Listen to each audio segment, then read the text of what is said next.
மனதில் உறுதி வேண்டும், வாக்கினில் இனிமை வேண்டும். ஐயா, நினைவு நல்லது வேண்டும், நெருங்கின பொருள் கைப்பட வேண்டும். கனவு ஐயா, மெய்ப்பட வேண்டும், கைவசமாவது விரைவில் வேண்டும். தனமும் இன்பமும் வேண்டும், தரணியிலே பெருமை வேண்டும். ஐயா. வணக்கம் ஐயா. அட அல்பேர், வாருமையா. அல்பேர் வாருமோய், எப்படி இருக்கீர்? நல்லா இருக்கேன் ஐயா. எத்தனை நாள் ஆச்சு உன்னை பார்த்து. வாருமையா வாரும். ஆமா, போர் இன்னும் நடந்துட்டு தானே இருக்கு, அதுக்குள்ள வந்துட்டீரு, என்ன ஆச்சு? ஆமாய்யா, நான் போர் செஞ்ச இடத்துல கடுமையான குளிர், எனக்கு உடம்பு சரியில்லாம போயிடுச்சு. அதான் 2 மாசம் விடுப்புல வந்திருக்கேன்யா. உடம்ப சரியா பாத்துக்கணும் ஓய். இந்த ஆறும் பாலும் வெந்த மரவள்ளி கிழங்கும் சாப்பிடும். அப்புறம் போர் அனுபவம் எல்லாம் எப்படி? கடந்த 8 மாசமா தான் நான் போர் முனையில் இருந்தேன் ஐயா. அல்சாஸ் மலை மேல எப்பவுமே எங்களை சுத்தி குண்டு மழையா இருக்கும்யா.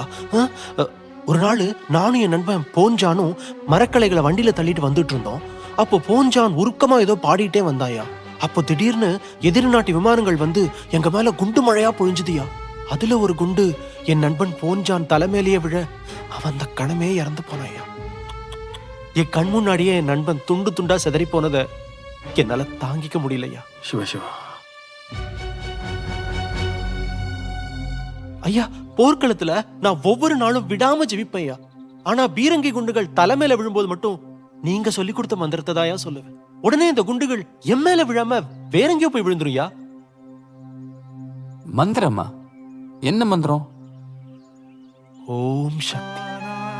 ஆஹா,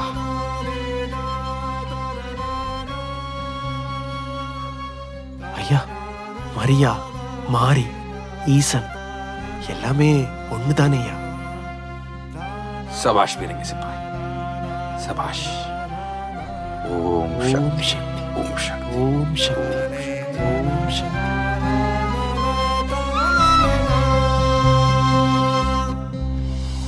அன்பு கனிந்த கனிவே சக்தி, ஆண்மை நிறைந்த நிறைவே சக்தி, இன்பமுதிர்ந்த முதிர்வே சக்தி, எண்ணத்திருக்கும் எரியே சக்தி, முன்பு நிற்கின்ற தொழிலே சக்தி, முக்தி நிலையின் முடிவே சக்தி, வீழ்வு தடுக்கும் விரலே சக்தி, விண்ணை அளக்கும் விரிவே சக்தி, ஊழ்வினை நீக்கும் உயர்வே சக்தி, உள்ளத் தொழிரும் உயர்வே சக்தி. சக்தி இல்லையேல் சிவம் இல்லை என்பார்கள். அதே போல சக்தி இல்லையேல் பாரதியாரும் இல்லை. பாரதியின் சக்தியே பராசக்தி தான். சக்திதாசன் என்பது அவரது புனைப்பெயர்களில் ஒன்று. பாரதி கவிஞர், விடுதலை போராட்ட வீரர், பத்திரிகையாளர், சமூக செயற்பாட்டாளர், பேச்சாளர், மொழிபெயர்ப்பாளர், இப்படி பல முகங்கள் கொண்ட மாமனிதர் பாரதி. மொழி, இனம், சமூகம், நாடு, பெண்ணியம், தேசியம், ஆன்மீகம், இப்படி பல விஷயங்களை பற்றி புதிதாக சிந்தித்த ஒரு உயர்ந்த கவிஞன் பாரதி. பல மொழிகள் அறிந்தவர் அவர். ரஷ்யா, பெல்ஜியம், இத்தாலி, சீனா, ஜப்பான், இப்படி பல உலக நாடுகளில் நடந்த சமூக மற்றும் அரசியல் மாற்றங்களை பற்றி தம் எழுத்தின் வழி தமிழர்களுக்கு விழிப்புணர்வு ஏற்படுத்தியவர் பாரதி. மக்களுக்கு தேவையான கருத்துக்களை கவிதைகளாக தந்தவர் அவர். மக்களின் சிந்தனையை மாற்றி அமைத்தவர்களில் மிகவும் முக்கியமானவர் பாரதி. இந்திய தேசிய விடுதலை போராட்ட வரலாற்றில் மிகவும் முக்கியமான ஒரு காலகட்டத்தில் நிகழ்கின்றது பாரதியின் வருகை. இன்று வரை ஒரு நிரந்தர கலங்கரை விளக்கமாக எல்லோராலும் போற்றப்படுகின்ற மாமனிதராக பாரதி திகழ்வதற்கு என்ன காரணம்? விடையை தேடுகின்றது சக்திதாசன்.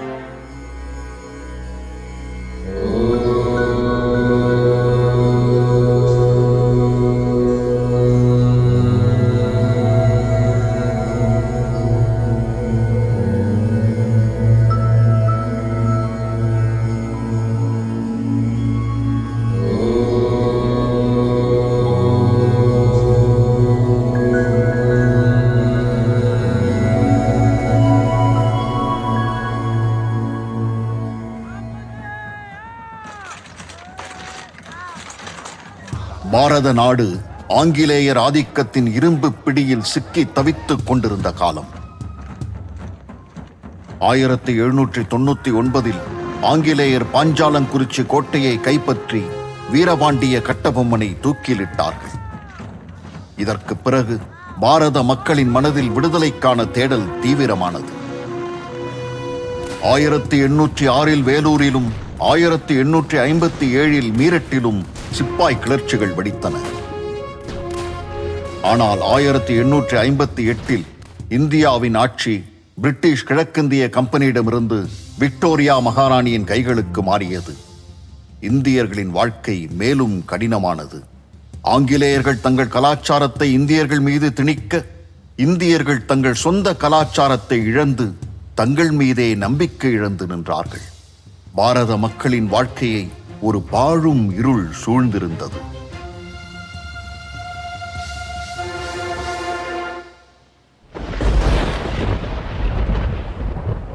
அந்த காரிருளை கிழித்தெறியும் மின்னல் கீற்றாய், அறிவு சுடராய், ஞான பிழம்பாய் தமிழகத்தில் உள்ள எட்டயபுரம் என்னும் ஊரில் 1882 ஆண்டு ஒரு மகா கவிஞன் பிறந்தான்.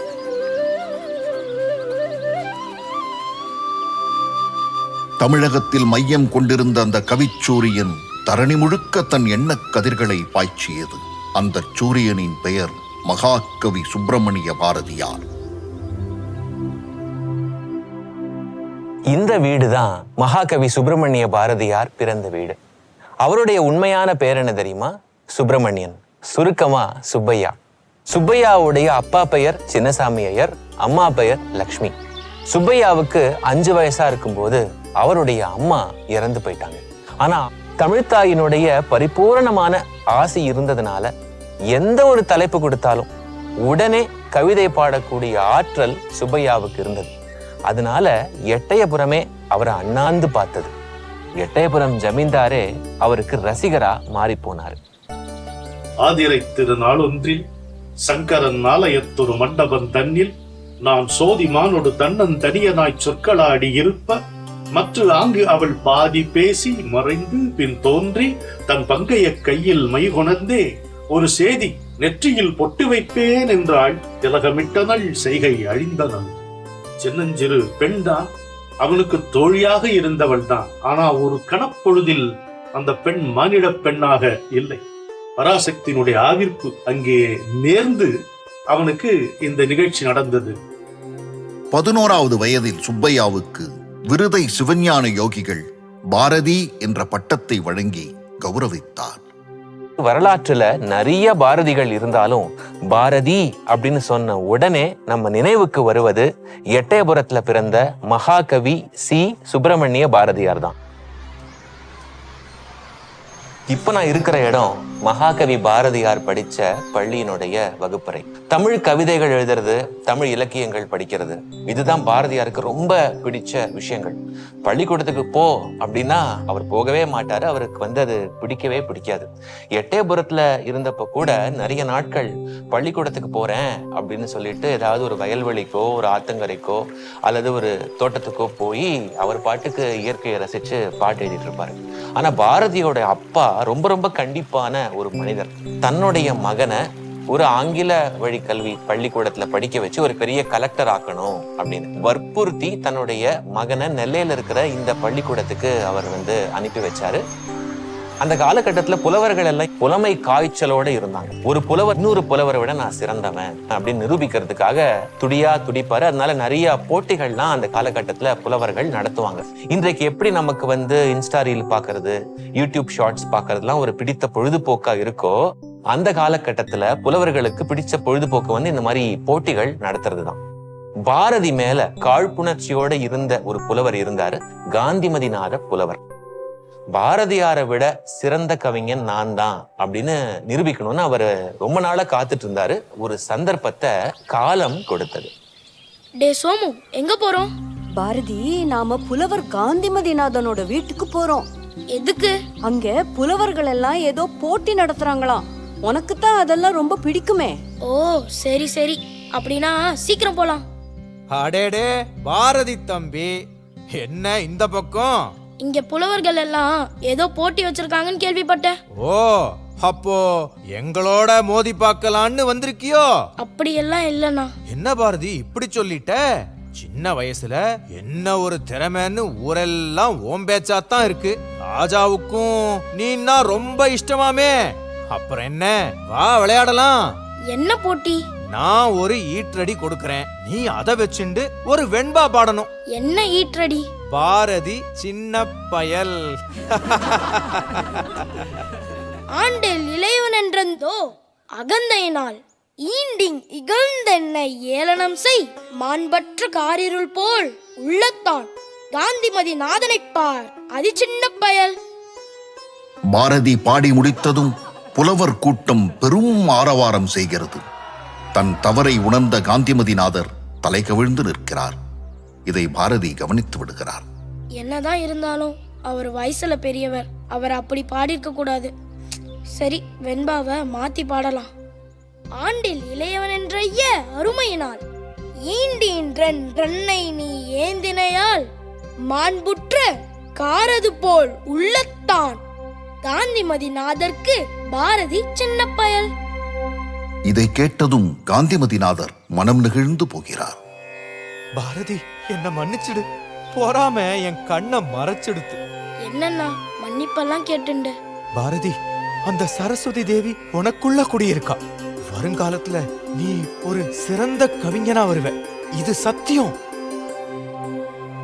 பாரதியை முதன்முதலாக மகாகவி என்ற அடைமொழியோடு அழைத்தவர் இலங்கையில் ராமகிருஷ்ண இயக்கத்தின் கல்விப் பணிகளை மேற்கொண்ட பெரும் புலவர் சுவாமி விபுலானந்தர் அவர்கள்.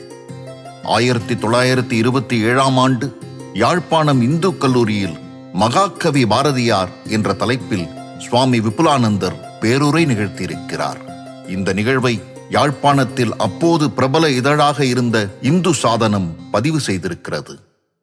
அவர் வேலூர் ராமகிருஷ்ண மடத்துல அப்போது இருந்த ராமகிருஷ்ண சீடர் சுவாமி சிவானந்தர் அவர்கிட்ட தான் சந்நியாசம் வாங்கினார். சுவாமி விபுலானந்தர் மகாகவி சுப்பிரமணிய பாரதியார் என்ற தலைப்புல ஒரு சொற்பொழிவு செய்தார். அதில் தான் நம்ம பார்க்குறோம், மகாகவி என்ற சொல் முதலாக சுவாமி விபுலானந்தர் பயன்படுத்தப்படுகிறது. இங்கு எழுந்தருளி இருக்கிற அஷ்டமூர்த்தீஸ்வரர் என்பவர் மேல பாரதியார் இளசை ஒருபா ஒரு பகுது அப்படின்னு ஒரு பிரபந்தம் பாடியிருக்காரு. இளசை அப்படிங்கிறது எட்டயபுரத்தினுடைய பழைய பெயர். ஒருபா ஒரு பகுது பிரபந்தங்கள்ல ஒரு வகை. 16 வயது நிரம்பிய ஒரு இளைஞன் பக்தி படைப்பு எழுதுவது அப்படிங்கிறதே கவனிக்க வேண்டிய ஒரு விஷயம். அதுவும் ரொம்ப கடினமான இலக்கண விதிகள் கொண்ட ஒரு யாப்பு முறையை தேர்ந்தெடுத்து வெண்பால இந்த படைப்பை எழுதியிருக்கிறது அதைவிட சிறப்புக்குரிய ஒரு விஷயம். ஒரு காலத்துல பாரதியார் மேல பொறாமப்பட்ட காந்திமதிநாத புலவர் இந்த இளசை ஒருபா ஒரு பகுது அப்படிங்கிற அந்த படைப்பை பாராட்டி ஒரு வாழ்த்து பாயிரத்தையே எழுதி கொடுத்திருக்காரு. பாலா கற்கண்டா பழம் பொருந்தும் இன்னமுதால் ஆகும் பாகா தமிழுருவா ஏலாது இட்ட சருக்கரையா ஏழிலசை பாரதியார் தொட்ட ஒருபா ஒரு பகுது. பாரதியார் எழுதிய முதல் பக்தி படைப்பு இந்த இளசை ஒருபா ஒரு பகுதுதான். இதற்கிடையே கடையத்தை சேர்ந்த செல்லம்மாளுடன் திருமணம், தந்தையின் அகால மரணம் ஆகிய இருவரும் நிகழ்வுகள் பாரதியின் வாழ்க்கையில் நடந்து முடிந்தன.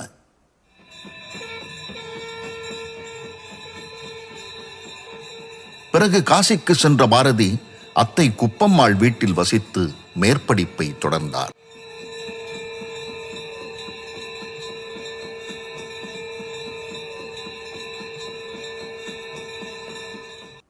எப்போதுமே புதுசா ஏதாவது செஞ்சுட்டே இருக்கணும் அப்படிங்கிறது தான் பாரதியாருடைய இயல்பு. காசியில வாழ்ந்த மராட்டியர்கள், சீக்கியர்கள் இவங்க எல்லோருமே தலையில ஒரு முண்டாசு கட்டிப்பாங்க. திருநெல்வேலியில கூட அந்த பழக்கம் உண்டு. அதை பார்த்த பாரதியார் தானும் முண்டாசு அணிஞ்சுக்கணும் அப்படின்னு ஆசைப்பட்டு தலையில அதை போட்டுக்க ஆரம்பிச்சாரு. காலில் பூட்ஸ் போட்டுக்கிட்டாரு, மேல கோட் போட்டுக்கிட்டாரு. ஒரு முறை பாரதியார் தன்னுடைய மீசைய மழிச்சுக்கிட்டு இருந்தார். அப்ப அவருடைய நண்பர்கள், பாரதி என்ன உன் வீட்டுல வாரம் யாராவது இறந்து போறாங்களா அப்படின்னு கேட்டாங்க. இந்த ஊர்ல இப்படி ஒரு நம்பிக்கை இருக்கோ அப்படின்னு தெரிஞ்சுக்கிட்டாரு. நாம ஏன் மீசை வச்சுக்க கூடாது அப்படின்னு துணிஞ்சு வச்சுக்கிட்டாரு. அவருடைய மீசை இன்றைக்கு புரட்சிக்கான ஒரு குறியீடா இருக்கு. ஆன்மீகம் எடுத்துக்கொண்டாலும் காசி ஒரு மிகப்பெரிய தாக்கத்தை பாரதிக்கு கொடுத்தது. பராசக்தியின் அம்சங்களில் ஒன்றான காளியை பாரதி காசியிலேதான் முதலாக சந்தித்தார். கண்ணங்கரேல் என்ற உருவம், இரத்த நிறம் கொண்ட விழிகள், 1.5 முழம் கீழே தள்ளியிருக்கும் நாக்கு என காளியின் தோற்றத்தை பார்த்தபோது அவர் பதறிப்போனார். ஆனா காசியில காளி தேவிக்கு வழிபாடு பண்ணணும் அப்படிங்கிறதுக்காக ஏகப்பட்ட எருமை மாடுகளை பலியிட்ட வங்காள மக்களை பார்த்தபோது அவருக்கு ரொம்ப அதிர்ச்சியா இருந்தது. அந்த இரத்த வெள்ளத்துல ஆக்ரோஷமான காளி தேவியை பார்த்தபோது அவருக்கு பக்தி வரவே இல்லை, ஒரு பரிதாப உணர்ச்சி தான் வந்தது. தாமசம் அப்படிங்கிற குணத்துக்கான ஒரு குறியீடு தான் எருமை. இந்த தாமச குணத்தை தான் பலியிடணும்.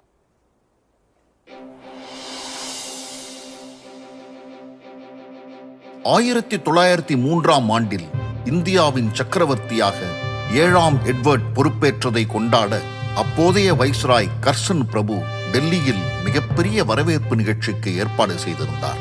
அதில் எட்டயபுரம் ஜமீன்தாரும் கலந்து கொண்டார்.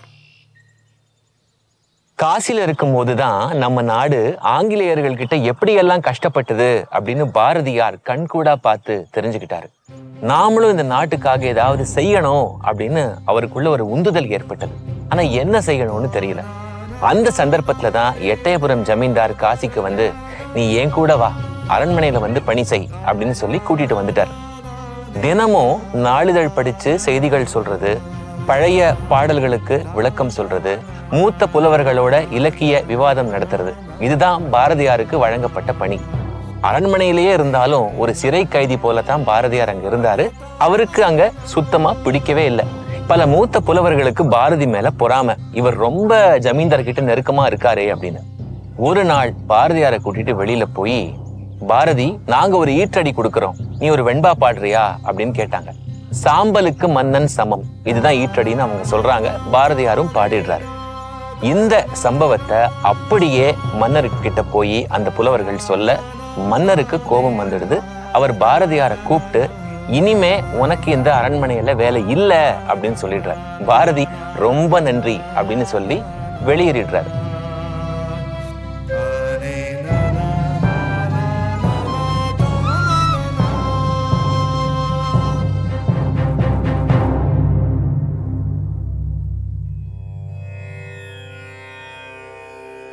பிறகு அவருக்கு மதுரையில இருக்கிற சேதுபதி உயர்நிலை பள்ளியில தமிழ் ஆசிரியராக வேலை கிடைக்குது. அங்க அவர் 3 மாசம் தான் இருந்தார். அதற்கு பிறகு சென்னையில சுதேசமித்ரன் நாளிதழ்ல அவருக்கு துணை ஆசிரியர் என்கின்ற பணி கிடைக்குது.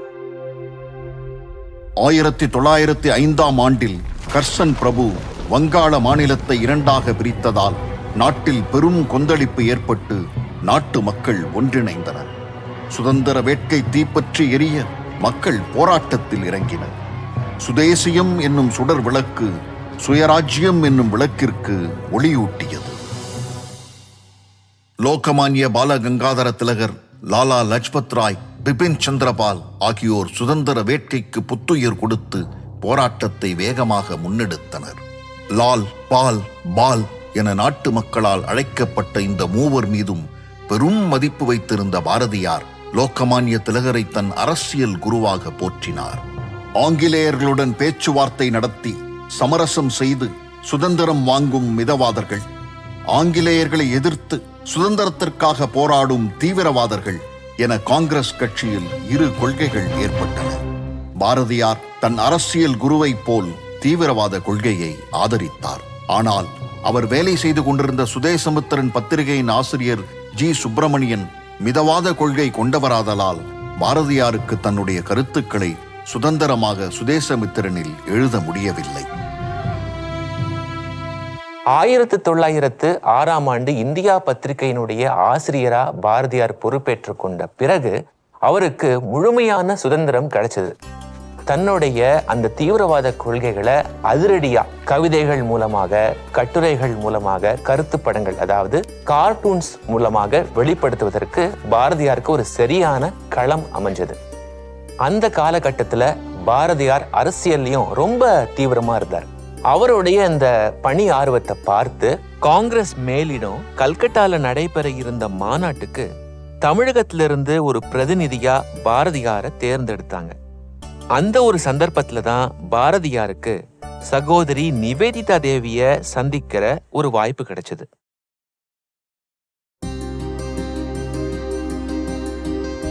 சகோதரி நிவேதிதா சுவாமி விவேகானந்தரின் சிஷ்யை. 1867 அயர்லாந்தில் பிறந்த அப்பெண்மணியின் இயற்பெயர் மார்கரெட் எலிசபெத் நோபல். விவேகானந்தரின் கொள்கைகளால் ஈர்க்கப்பட்டு 1898 அவர் இந்தியாவுக்கு வந்தார். அதே ஆண்டில் அவருக்கு சுவாமி விவேகானந்தர் பிரம்மச்சரிய தீட்சை வழங்கி நிவேதிதா என்ற புதிய திருப்பெயரை சூட்டினார். அதன்பின் இந்தியாவிலேயே தங்கி கல்விப்பணி, நிவாரணப் பணி என பல பொதுநல தொண்டுகளில் சகோதரி நிவேதிதா தம்மை கரைத்துக் கொண்டார். ஐரோப்பிய பெண்மணியாக இருந்தாலும் இந்தியாவின் சுதேச இயக்கத்திலும் சுதந்திர போராட்டத்திலும் அவர் தீவிரமாக கலந்து கொண்டார். சகோதரி நிவேதிதாவை சந்திக்க மிகுந்த மன உற்சாகத்தோடு காத்திருந்தார் பாரதி. இந்த சந்திப்பு ஒரு திருப்பு முனையாக மாறி தன் வாழ்வையே புரட்டி போடும் என்று அவர் அப்போது நினைக்கவில்லை. நிவேதிதை என்னும் வெள்ளை சூரியன் பாரதி என்னும் பிள்ளை சூரியனை உருவாக்கிய ஓர் அற்புதமான தருணம் அது.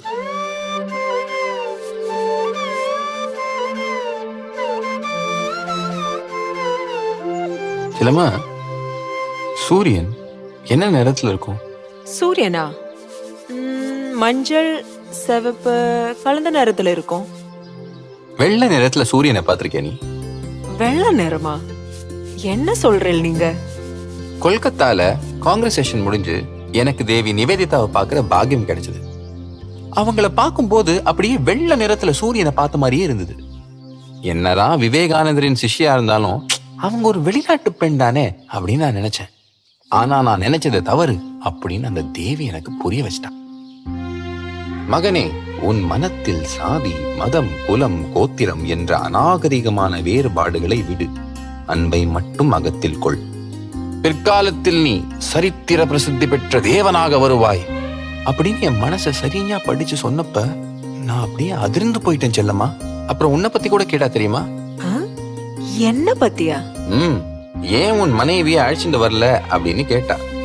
எங்க நாட்டுல மனைவிய வெளியே கூட்டிட்டு போற பழக்கம் இல்லைன்னு சொன்னேன். சகோதரிக்கு கோபம் வந்துடுது. மகனே, இந்த நாட்டில் ஆண்கள் பலர் படித்தவர்களாயிருந்தும் சுயநல வெறி கொண்டவர்கள். பெண்களை அடிமை போல் நினைப்பவர்கள் ஒரு சிலர் உன்னை போன்ற அறிவாளிகள். அவர்களும் கூட இப்படி அறியாமையில் மூழ்கி பெண்களுக்கு சம உரிமையும் தகுந்த கல்வியும் கொடுக்காவிட்டால் எப்படி நாடு சீர்திருத்தம் அடையும்?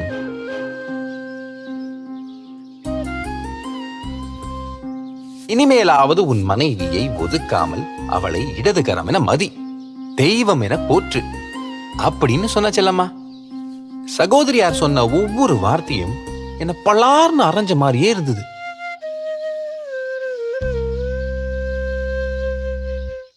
வீதியில இறங்கி வந்தே மாதரம்னு முழங்குறோம். ஆனா வீட்டுக்குள்ள பெண்களை அடிமை மாதிரி நடத்துறோம். எவ்வளவு பெரிய அபத்தமான விஷயம். ஆனா சகோதரியா சொன்னதுல ஒரு விஷயம் எனக்கு தெளிவா புரிஞ்சுது. பெண் விடுதலை இல்லாம மண் விடுதலை இல்லை.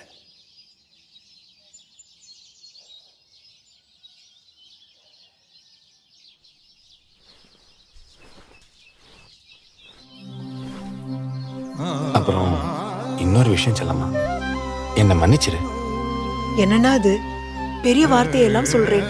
நீங்க என்ன தப்பு பண்ணேன் நான் உங்களை மன்னிக்கிறதுக்கு? நான் பல தடவை உன்னை கடுமையா பேசியிருக்கேன்.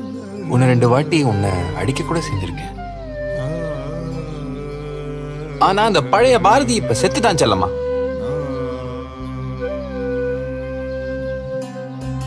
இப்ப நான் புது பாரதியா வந்திருக்கேன்.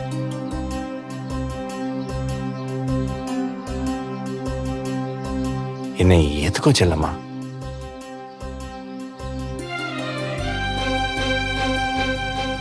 போறோம், நிறுத்துங்கோ. இந்த மாதிரி எல்லாம் பேசாதீங்கோ. சரி, சகோதரி நிவேதிதா என்ன செஞ்சா தெரியுமா? என் கைய புடிச்சு இழுத்துட்டு போய் ஒரு மரத்துக்கு முன்னாடி நிறுத்தினான். அதோ பார் பாரத மாதா அப்படின்னு சொன்னான்.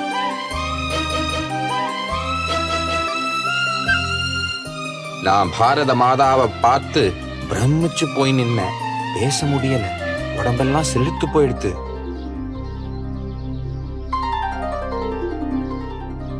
பாரத மாதா இப்போது அடிமைப்பட்டு நிற்கிறாள்.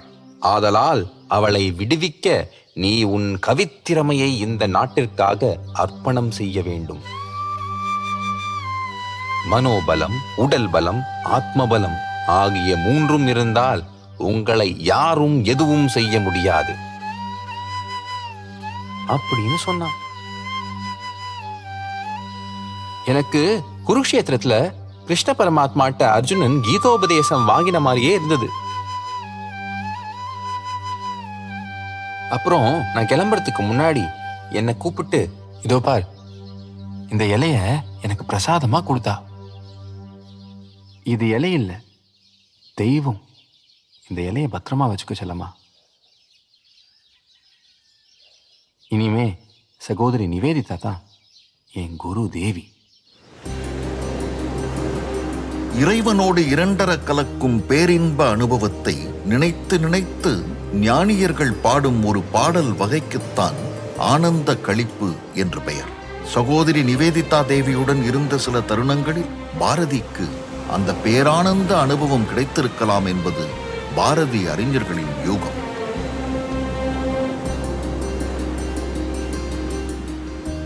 ஆனந்த களிப்பு என்னும் தலைப்பில் தாயுமானவ சுவாமிகள் எழுதிய சங்கர சங்கர சம்பு பாடலில் உள்ள சில வரிகளை அப்படியே ஒற்றி பாரதியார் ஒரு பாடலை எழுதினார். சொன்ன சொல் ஏதென்று சொல்வேன், என்னை சூதாய் தணிக்கவே சும்மா இருத்தி, முன்னை ஏதும் இல்லாதே சுகம் முற்றச் செய்தே என்னை பற்றி கொண்டார். பற்றிய பற்றற ஒன்றே தன்னை பற்ற சொன்னார், பற்றி பார்த்த விடத்தே பெற்றதை ஏதென்று சொல்வேன். சற்றும் பேசாத காரியம் பேசினார் தோழி, சற்றும் பேசாத காரியம் பேசினார் தோழி.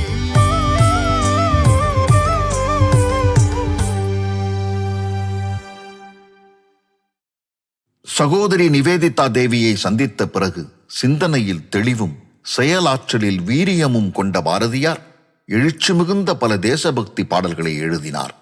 1908ஆம் ஆண்டு அவரது சுதேச கீதங்கள் தொகுதியும், 1909ஆம் ஆண்டில் தான் வெளியிட்ட ஜன்ம பூமி என்கிற சுதேச கீதங்கள் 2ஆம் பாகத்தையும், 1910ஆம் ஆண்டில் தான் வெளியிட்ட ஞான ரதம் என்கிற நூலையும் சகோதரி நிவேதிதைக்கு பாரதி சமர்ப்பணம் செய்தார். அருளுக்கு நிவேதனமாய் அன்பின்னு கோர் கோயிலாய் அடியே நெஞ்சில் இருளுக்கு ஞாயிறாய்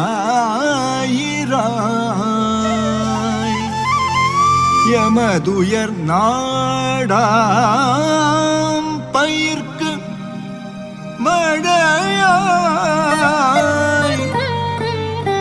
இங்கு பொருளுக்கு வழியறியா வறிஞர்க்கு பேரும் பொருளாய்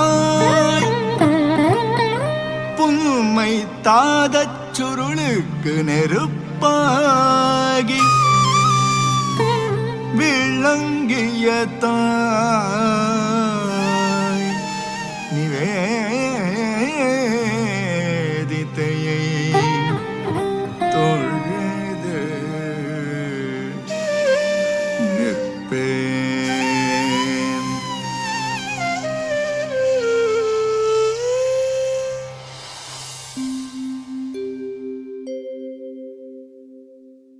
சுவாமி விவேகானந்தர் சுதேச உணர்வையும் விடுதலை வேட்கையையும் ஒரு ஆன்மீக லட்சியமாய் முன்னிறுத்தினார்.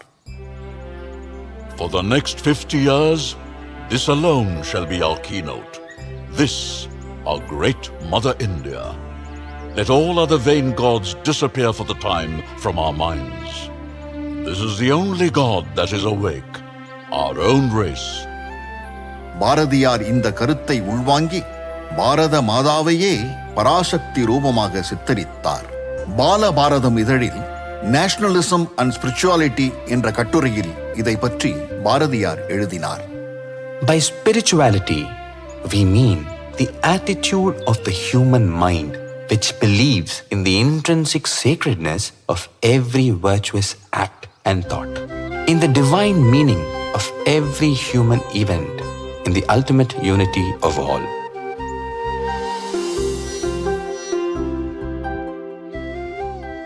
மதம் என்பதும் ஓர் எல்லைதான். ஆனால் இந்த எல்லைகளையெல்லாம் எளிதாக கடந்து பாரதி விஸ்வரூப தோற்றம் கொள்கிறார். பூமியிலே கண்டமைந்து மதங்கள் கோடி, புத்த மதம், சமண மதம், பார்சி மார்க்கம், சாமியன இயேசுபதம் போற்றும் மார்க்கம், சனாதனமாம் இந்து மதம், இஸ்லாம், யூதம், நாமமுயர் சீனத்து தாவு மார்க்கம், நல்ல கண்பூசி மதம் முதலா பார்மேல் யாமறிந்த மதங்கள் பல உளவாம் அன்றே, யாவினுக்கும் உட்புதைந்த கருத்திங்கொன்றே. சுமார் 40 ஆண்டுகளுக்கு முன்பு வாழ்ந்த ராமகிருஷ்ண பரமஹம்சர் மத நல்லிணக்கத்தின் நடமாடும் சாட்சியாக காட்சியளித்தார். இந்து மதத்தின் அனைத்து மார்க்கங்களையும் அனுஷ்டித்து ஆன்ம அனுபூதி பெற்று கிறிஸ்துவம், இஸ்லாம் போன்ற பிற மதங்கள் காட்டும் நெறியையும் பின்பற்றி பிரம்மத்தோடு இரண்டர கலக்கும் சமாதி நிலை அனுபவத்தை பெற்றிருந்தார் ராமகிருஷ்ண பரமஹம்சர். அதை தன் சீடர்களுக்கும் பகிர்ந்தார். ராமகிருஷ்ண பரமஹம்சர், சுவாமி விவேகானந்தர், சகோதரி நிவேதிதா, இவங்க எல்லாருமே சேர்ந்து பாரதியாருக்கு ஒரு மிகச்சிறந்த அன்பளிப்பை கொடுத்தாங்க அப்படின்னு சொல்லலாம். அந்த அன்பளிப்பு வேறு எதுவுமே கிடையாது, சாக்தம் அல்லது சக்தி வழிபாடு என்று சொல்லக்கூடிய அந்த ஒரு மார்க்கம்தான். 1906ஆம் ஆண்டு சக்கரவர்த்தினி இதழில் சுவாமி விவேகானந்தரின் வரலாற்றை பாரதியார் இப்படித்தான் எழுதுகிறார். பரமஹம்சர் பிரம்மத்தேனை நரேந்திரர் முற்றிலும் அருந்தி வெறிகொள்ளும்படி செய்துவிட்டார். அந்த மகாஞான ஒளி நரேந்திரரை விட்டு ஒருபோதும் நீங்கவில்லை. பிரம்ம கள்ளுண்டு இந்த நரேந்திரர் பிதற்றிய வசனங்களே இனி எந்நாளும் அழிவில்லாத தெய்வ வசனங்களாய் பெரும் ஞானிகளால் போற்றப்பட்டு வருகின்றன. பிரம்மத்தேனை ராமகிருஷ்ண பரமஹம்சர் தனக்கு ஊட்டிய பிறகு சுவாமி விவேகானந்தருக்கு இந்த அண்ட சராசரமே பராசக்தியின் திருவிளையாடலாக தெரிந்தது. Mother is the first manifestation of power and is considered a higher idea than father. With the name of mother comes the idea of Shakti, divine energy and omnipotence. Just as the baby believes its mother to be all-powerful, able to do anything, all-merciful, all-powerful, omnipresent are attributes of Divine Mother. Swami Vivekananda. இந்த தரிசனத்தை உள்வாங்கி உந்துதல் பெற்ற பாரதியார் இந்த உலகத்தையே சக்திமயமாக பார்த்தார்.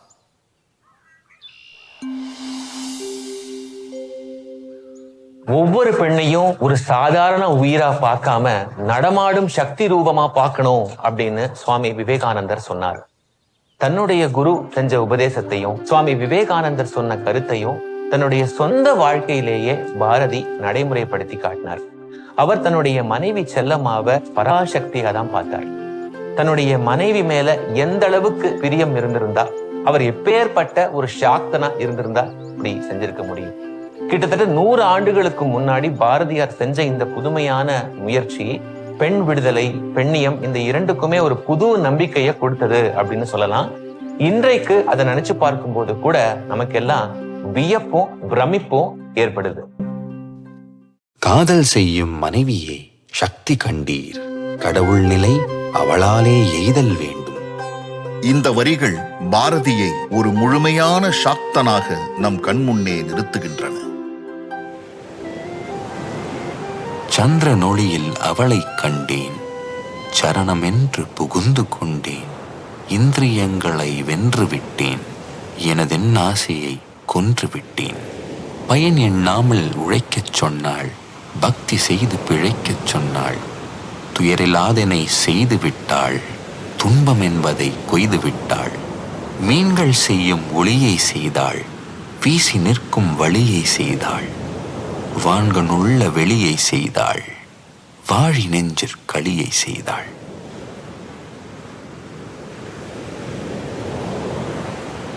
பராசக்தி என்றாலே அதில் காளி, லக்ஷ்மி, சரஸ்வதி ஆகிய 3 தெய்வங்களும் அடக்கம். பாரதி தன் செல்லப்பிள்ளை என்பதால் எப்போதும் தன் அருள்மழையை அவர் மீது கலைவாணி பொழிந்து கொண்டே இருந்தாள்.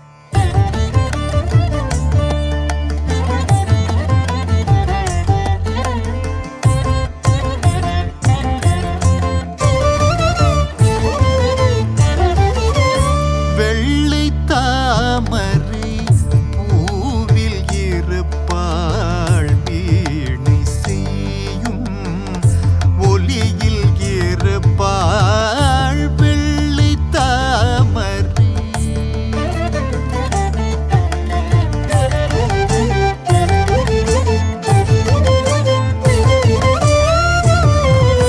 கொள்ள இன்பம் குலவு கவிதை கூறு பாவலர் உள்ள திருப்பாள். வெள்ளை தாமரை மாதர் தீங்குரல் பாட்டில் இருப்பாள். மக்கள் பேசும் மழலையில் உள்ளாள். கீதம் பாடும் குயிலின் குரலை, கிளியின் நாவை இருப்பிடம் கொண்டாள். கோதகன்ற தொழிலுடை தாகி குலவு சித்திரம் கோபுரம் கோயில் கீதனேத்தில் எழிலிடையுற்றாள். இன்பமே வடிவாகிட பெற்றாள். பிள்ளை தாமரை பூவில் இருப்பாள்.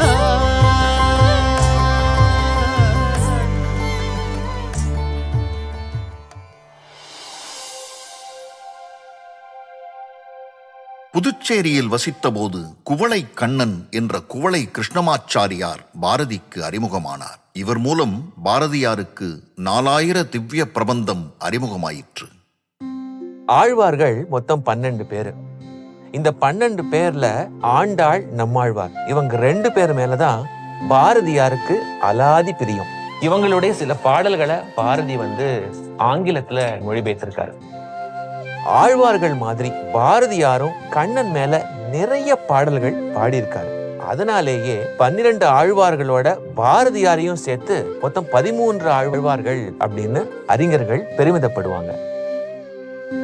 பாரதியாரை பொறுத்த வரைக்கும் கண்ணன் ஒரு வைஷ்ணவ தெய்வம் மட்டும் கிடையாது, ஒரு தேசிய தெய்வம். பகவத்கீதையை எல்லா இந்தியர்களும் தங்களுக்கான ஒரு வழிகாட்டி நூலை வச்சுக்கணும் அப்படிங்கிறது தான் பாரதியாருடைய கருத்து. பராசக்திக்கும் கண்ண பரமாத்மாவுக்கும் அவர் வேறுபாடே பார்க்கல. கண்ண பெருமான அவர் பராசக்தியினுடைய ஒரு ஆண் வடிவமாகத்தான் பார்த்தார். கண்ணனை தாயாய், தந்தையாய், தோழனாய், சர்க்குருவாய், சீடனாய், காதலனாய், காதலியாய், குழந்தையாய் அவர் பார்த்து பார்த்து பரவசத்துடன் ஏற்றியிருக்கும் பாடல்களை கேட்டால் கல்லும் கனியும் முள்ளும் மலரும்.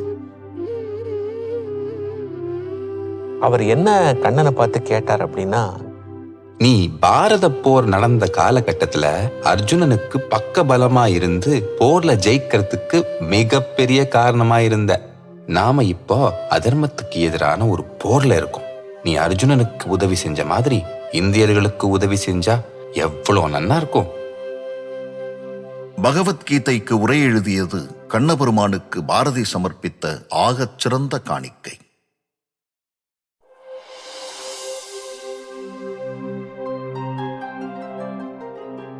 பாரத தேசத்தின் பழமையான வாழ்க்கை முறையான சனாதன தர்மத்துக்கு 4 வேதங்கள் தான் ஆணிவேர். வேதங்களின் மீதும் உபநிடதங்களின் மீதும் பாரதி ஈடுபாடு கொள்வதற்கு முக்கியமான காரணமாக இருந்தவர் அவரது நெருங்கிய நண்பர் ஸ்ரீ அரவிந்தர்.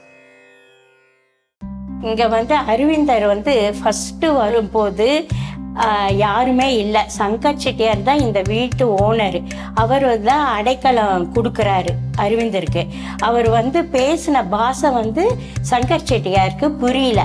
அதனால பாரதியாரை கூட்டிட்டு வந்து டிரான்ஸ்லேட் பண்ண சொல்றாரு. பாரதியார் வந்து இவர்கிட்ட ஹிந்தியில பேசும்போது புரிஞ்சிட்டாரு இவர் தான் அரவிந்தர்னு சொல்லி. அப்புறம் சங்கர் செட்டியார்கிட்ட நீ யாருக்கோசரம் தேடுறியோ, யாருக்கோசரம் நீ வீடு இந்த அமைப்புல கட்டி இருக்கியோ அவர் தான் இவரு, நீ அடைக்கலம் கொடு அப்படின்னு சொல்றாரு. 5 விடுதலை போராட்ட வீரர்கள் இங்க இருந்தாங்க. அவங்க எல்லாத்துக்குமே பிரஜா உரிமை கிடைக்கல. சங்கர் செட்டியார் தான் வாங்கி கொடுத்தாரு பிரஜா உரிமை. புதுச்சேரியில இருந்த அந்த நாள் வரைக்கும் ஒரு நாள் கூட அரவிந்தருடைய வீட்டுக்கு போகாம பாரதியார் இருந்ததே இல்லை. 2 பேரும் உரையாட ஆரம்பிச்சாங்க அப்படின்னா அது மணிக்கணக்கா போயிட்டே இருக்கும். அரவிந்தர் வந்து பாரதியாருக்கு தியானம், யோகம் இதையெல்லாம் கூட கற்றுக் கொடுத்தாரு. பாரதியாருக்குள்ள ஒரு சின்ன தீப்பொறி மாதிரி இருந்த பக்தியையும் ஆன்மீக உணர்வையும் அரவிந்தர் தான் ஒரு பெரிய நெருப்பா கொழுந்து விட்டு எரிய வச்சார். இந்த நட்புதான் ரிக்வேதத்தில் உள்ள சில சூக்தங்களையும் கேனோபனிஷத், ஈஷா வாசியோபனிஷத் ஆகிய 2 உபனிஷத்தங்களையும் தமிழில் மொழிபெயர்க்க பாரதிக்கு காரணமாக அமைந்தது. ரிக்வேதத்தில் ஜாத வேதசே என்று அக்னி புகழப்படுகிறது. ஆக்க சக்தியும் அழிக்கும் சக்தியும் கொண்டவன் அக்னி என்பது இதன் பொருள். தீயே நின்னை போல் எமதுள்ளம் சுடர்விடுக, தீயே நின்னை போல் எமது அறிவு கனலுக. இதுதான் தமிழ் வேத ரிஷி பாரதி கோரிய வரம். ஞானம் என்னும் தீ கொழுந்து விட்டெறியும் போது உள்ளிருக்கும் மாணவ குப்பை முற்றாக கருகி போகிறது. நான் என்னும் நிலை இல்லாமல் போகும்போது எல்லா படைப்புகளுக்குள்ளும் இறைவனை காணும் கண் திறக்கிறது. அந்த ஞானத்திற்கு தான் அத்வைதம் என்று பெயர்.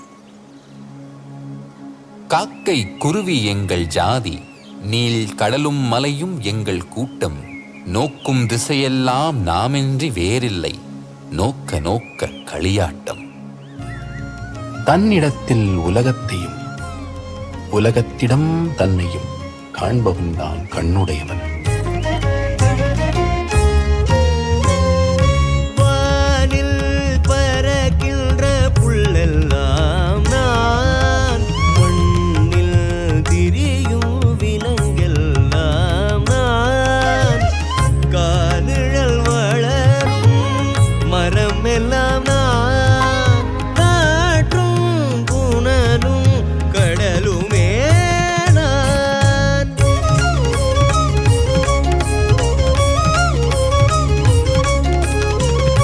கம்பன் இசைத்த கவியெல்லாம் நான், அருகர் தீட்டும் உருவெல்லாம் நான், இன்ப வியக்கின்ற மாடக்கூடம், எழில் நகர் கோபுரம் யாவுமே நான்.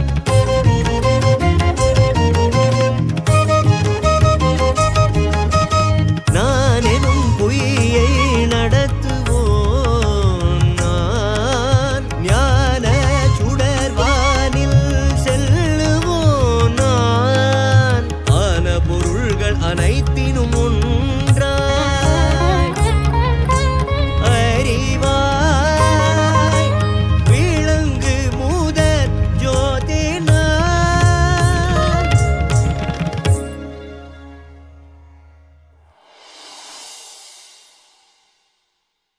வேதபுரம் என்னும் புதுச்சேரி பாரதியை தன்னிறைவு பெற்ற ஓர் ஒப்பற்ற பாவலனாக்கி பல கவிதை கருவூலங்களை இந்த உலகிற்கு அன்பளிப்பாக வழங்க வைத்தது. அதே சமயம் ஞானம் முதிர்ந்த ஒரு பழுத்த ஆன்மாவாகவும் பட்டை தீட்டி பளபளக்க வைத்தது. உண்மையை நோக்கிய தேடலின் தீவிரத்தால் மரணமிலா பெருவாழ்வை அடைய வேண்டும் என்னும் வெறி அவருக்குள் மிக பெரிதாக வளர்ந்தது. இறைவனை எப்படியேனும் நேரில் சந்தித்து சாகா வரத்தை பெற வேண்டும் என அவர் தவியாய் தவித்தார். அந்த தவிப்பு அவருக்கு பல சித்த புருஷர்களை அறிமுகப்படுத்தியது. அவர்களில் ஒருவர்தான் குள்ளச்சாமி.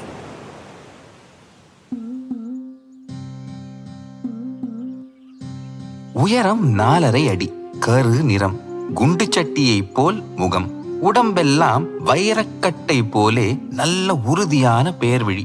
அவருக்கு வியாதி என்பதே கிடையாது.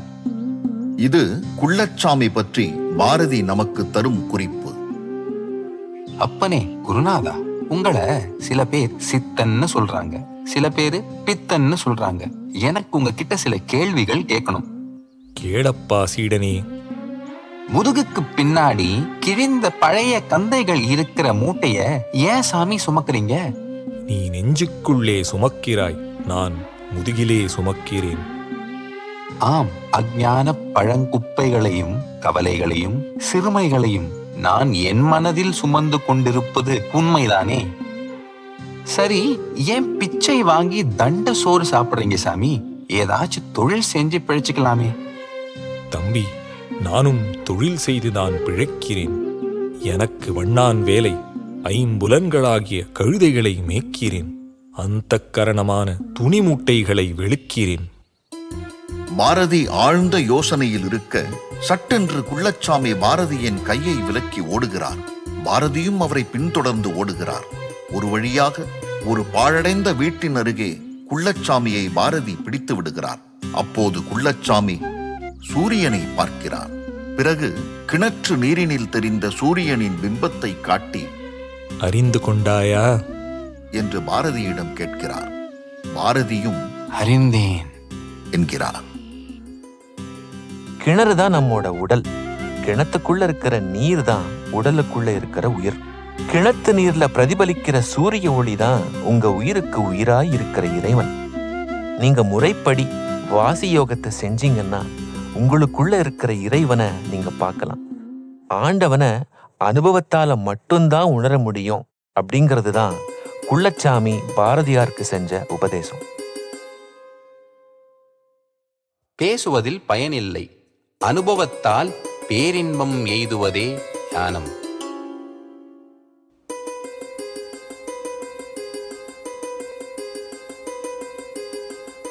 பாரதி தன்னை ஒரு சித்தனாகவே கருதினார். சித்தன் எப்படிப்பட்டவன் என்பதை பற்றி அவர் த சித்தா அண்ட் த சூப்பர்மேன் என்ற ஒரு கட்டுரையில் 1915ஆம் ஆண்டில் அன்னிபெசன்ட் அம்மையாரின் த காமன்வீல் பத்திரிகையில் எழுதினார். Firmly established in Mauna, the silence internal, fearless of death, disease, and the devil, serene in the strength of God, and happy in the knowledge of immortality, resplendent in his energy, irresistible in his action, tireless in labor, and full-souled in service. The Siddha lives amidst men, a representative of the will divine, a veritable messenger from heaven, protector of men, loving, elevating, and immortalizing. இப்படிப்பட்ட தன்னிறைவு பெற்ற சித்தராக எல்லா ஜீவராசிகளிடத்திலும் தூய்மையான அன்பு கொண்டு கடவுளிடம் தன்னை முழுமையாக ஒப்படைத்து அதே சமயம் ஒரு குடும்பஸ்தனாகவும் வாழ முடியும் என்று பாரதி நிரூபித்தார்.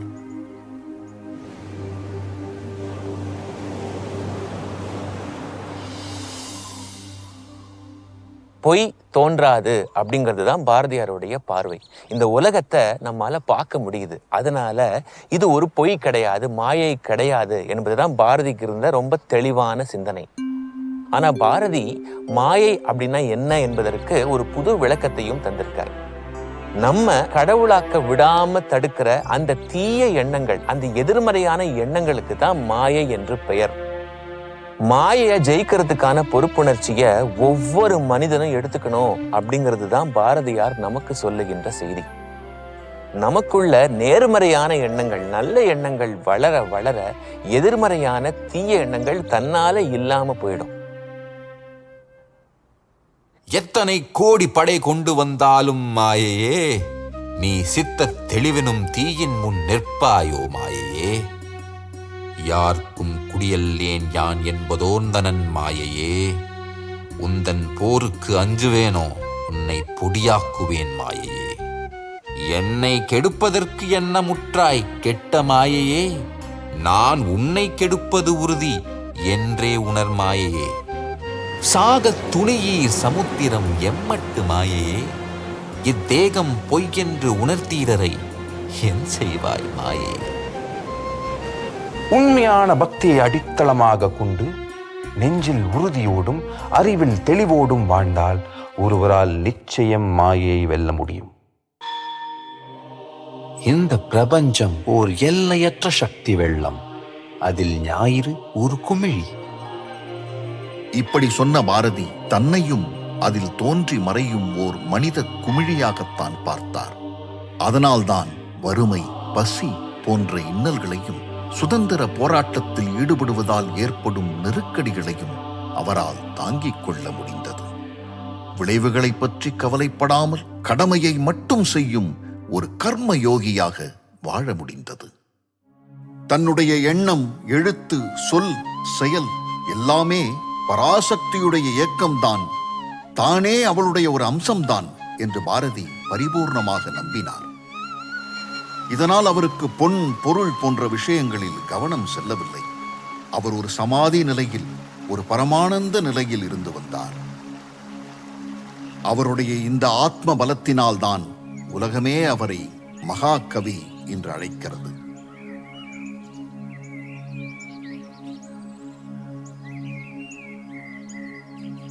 தனக்கு ஏற்பட்ட ஆன்மீக அனுபவங்களையும் தரிசனங்களையும் சாறு பிழிந்து பாரதி எழுதிய படைப்பு பாரதி 66.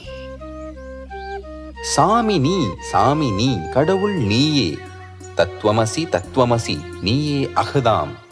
பூமியிலே நீ கடவுள் இல்லை என்று புகழ்வது நின் மனத்துள்ளே புகுந்த மாயை. சாமி நீ அம்மாயை தன்னை நீக்கி சதாகாலம் சிவோகம் என்று சாதிப்பாயே. நீதான் கடவுள் என்று உணர்ந்து கொள். அப்படி உணர்ந்தால் கழுதை, பன்றி, தேள், கூளம் என எல்லாமே கடவுளாகத் தெரியும். ஏன் பகைவன் கூட தெய்வமாகத் தெரிவான். ஐயா, நீங்க யாருன்னு தெரியாம ஆங்கிலேய சர்க்கார் கொடுக்கிற காசுக்கு ஆசைப்பட்டு உங்களை காட்டி கொடுத்துட்டேன் ஐயா. இந்த துரோகியை மன்னிச்சிருங்க ஐயா. எழுந்துரும் போய். அம்மா, நீங்களும் என்ன மன்னிச்சிருங்கம்மா. எனக்கு உன் மேல எந்த கோபமும் கிடையாது. எப்ப நீ செஞ்ச தவற உணர்ந்துட்டியோ அப்பவே உனக்குள்ள தூங்கிட்டு இருந்த கடவுள் விழிச்சாச்சுன்னு அர்த்தம். எனக்கு அது போதும் போய்.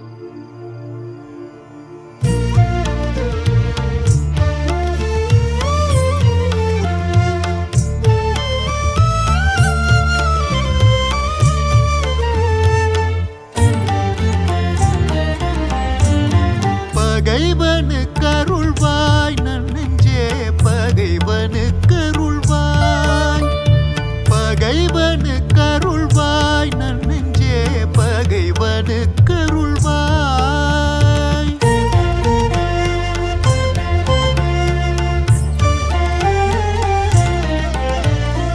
புகை நடுவினில் தீயிருப்பதை பூமியிற் கண்டோமே, நன்னெஞ்சே பூமியிற் கண்டோமே.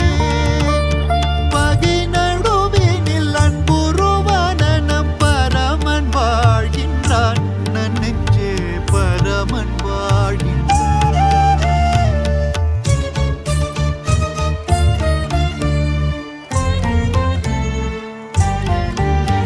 உள்ள நிறைவிலோர் கள்ளம் புகுந்திடில், உள்ள நிறைவிலோர் கள்ளம் புகுந்திடில் உள்ளம் நிறைவாமோ, நன்னெஞ்சே உள்ளம் நிறைவாமோ.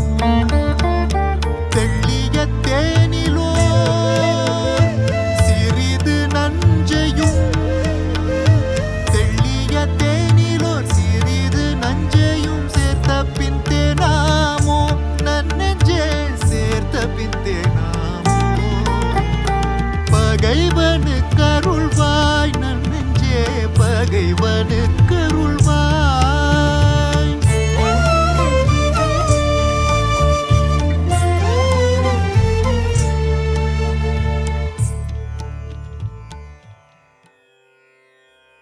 செல்லமார் சொல்கிறாள், பாரதி ஒரு ஆத்ம ஞானி.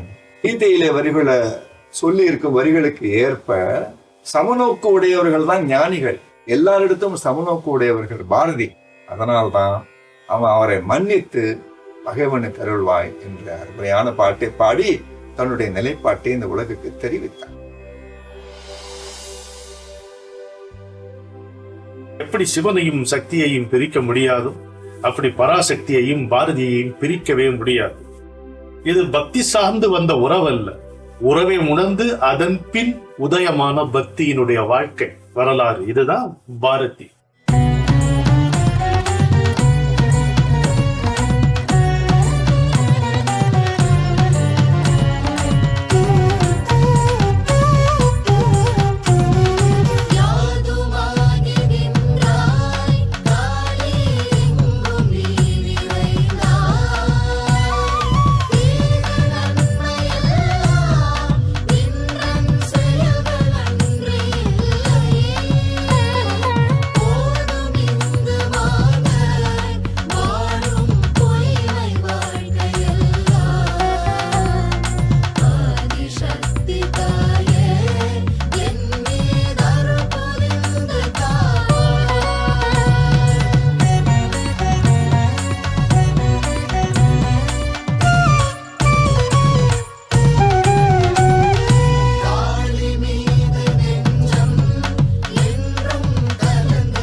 பராசக்தி என்ற சொல்லுக்கு ஓய்வே இல்லாத பெரும் அருளாற்றல் என்று பொருள்.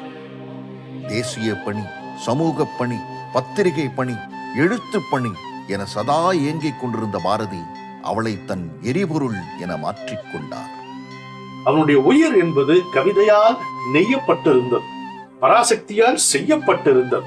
அதனால்தான் ஒரு கவிதை அவன் பிறக்கும் பொழுதும் அது அவனை சக்கையாக பிழிந்து போட்டு விடும் என்பதை நமக்கு வாரா அவருடைய மகாகவி பாரதியார் நூலிலே நன்றாக பதிவு செய்திருக்கிறார்.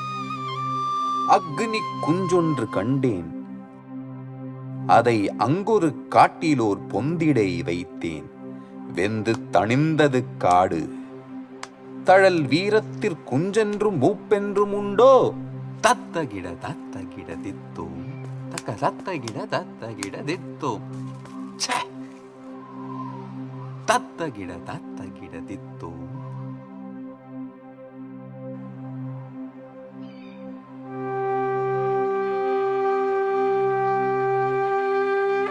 சொல்லாழி வெண்சங்கே மத்தகஜம் என வளர்த்தாய்.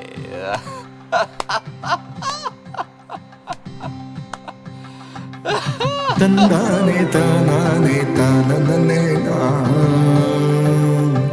ஓஹோ ஓஹோ ஓஹோ தந்தானே தந்தானே தானே தானே தானே தன்னானே தானே தன்னானே தன்னானே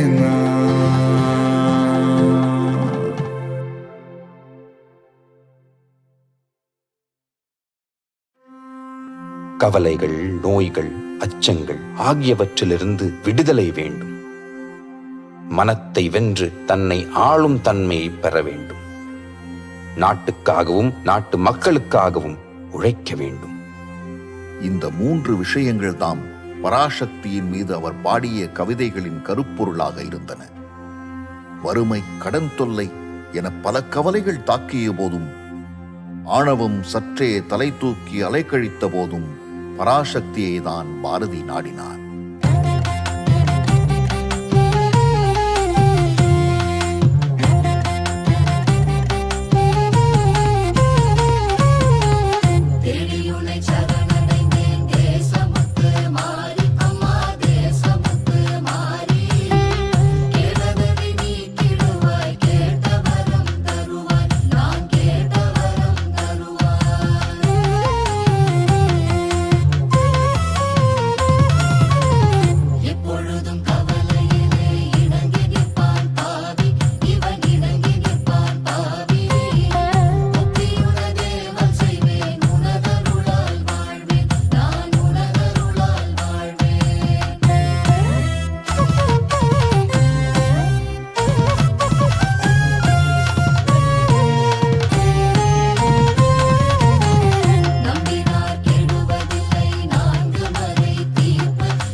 பராசக்தி ஓயாமல் கவிதை எழுதி கொண்டிருக்கும்படி திருவருள் செய்ய மாட்டாயா? தாய், என்னை கடன்காரர் ஓயாமல் வேதனைப்படுத்திக் கொண்டிருந்தால், நான் அரிசிக்கும் உப்புக்கும் யோசனை செய்து கொண்டிருந்தால் உன்னை எப்படி பாடுவேன்? மகாசக்தி, உன்னிடம் அமரத்தன்மை கேட்கிறேன். என் மனக்கவலைகள் நீங்கிட நீ எனக்கு அருள் புரிய வேண்டும். உன்னை எப்போதும் சிந்தனை செய்து கொண்டும் தர்மங்களை இடைவிடாமல் நடத்தி கொண்டு வரும் திறமை எனக்கு அருள் செய்ய வேண்டும். இந்த குணம் அவரை சக்திதாசனாக உயர்த்தியது. ஆக்க சக்தியாகவும் அழிக்கும் சக்தியாகவும் அவளை பார்த்து பரவசப்பட வைத்தது. சக்தி காற்றாக மாறிவிடுவான். சிவன் வெறி கொண்டிருப்பான்.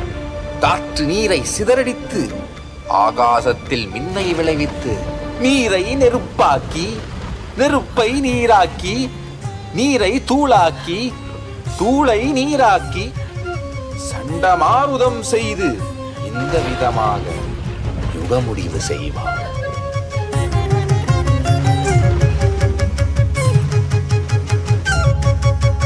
திக்குகள் எட்டும்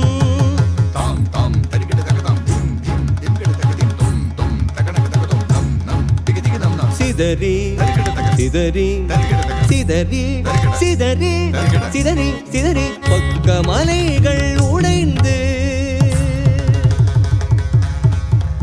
பக்க மலைகள் உடைந்து வெள்ளம் வெள்ளம்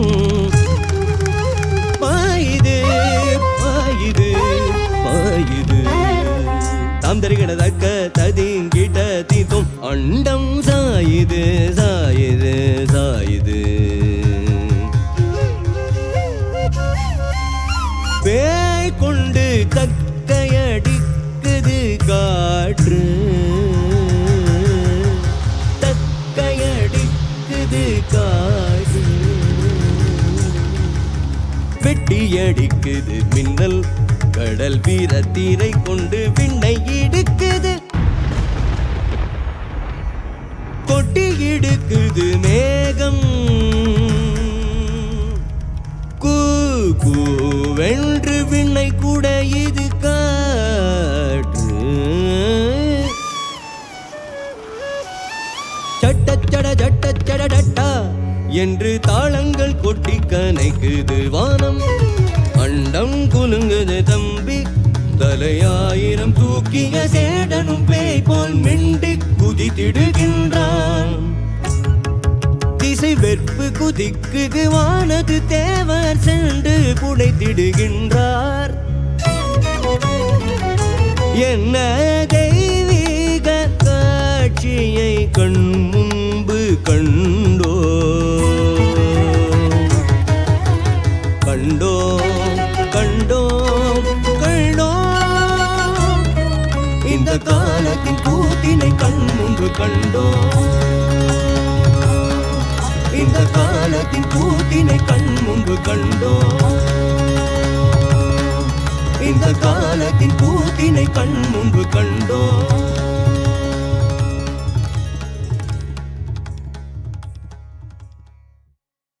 அவன் வரமாக பெற்ற கவிதையை நமக்கு தவமாக விட்டு சென்றிருக்கிறான். இறுதியிலே அவனே கவிதையானான். அவனே தன்னை அவளுக்கு அர்ப்பணித்தான், மறைந்தான். பாரதி என்பவன் பராசக்தி என்கின்ற அருளுக்கு வெளிச்சம், விளக்கம்.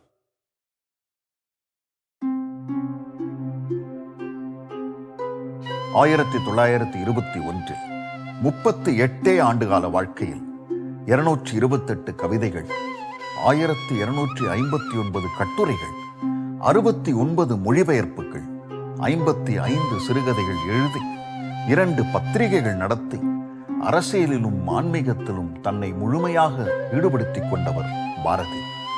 இப்படி ஒரு அபூர்வ வாழ்க்கை வாழ்ந்திருக்கின்றாரே பாரதி, இது சாதாரண விஷயமா? அவருடைய கருத்துக்கள் காலம் கடந்தும் அன்றைக்கும் சரி இன்றைக்கும் சரி நம் சமூகத்துக்கு தேவையாக இருக்கின்றன. வரலாற்றில் ஒரு வீர யுக புருஷனாக பாரதி வாழ்ந்திருக்கின்றார் என்பதற்கு இதுதானே ஆதாரம்.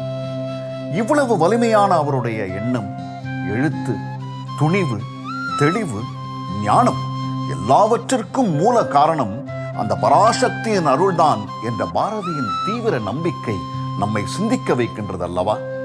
தன்னை அந்த பராசக்தியிடம் பரிபூர்ணமாக அர்ப்பணித்த பாரதிதான் ஒரு முழுமையான சக்தி தாசன். எத்தனை கோடி இன்பம் வைத்தாய் எங்கள் இறைவா,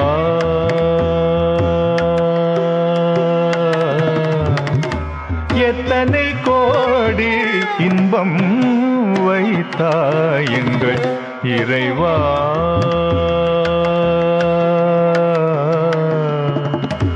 எத்தனை கோடி இன்பம் வைத்தாய் எங்கள் இறைவா, இறைவா, இறைவா,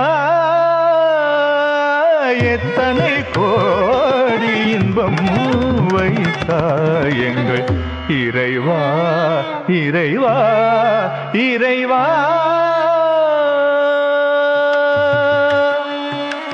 இறைவா.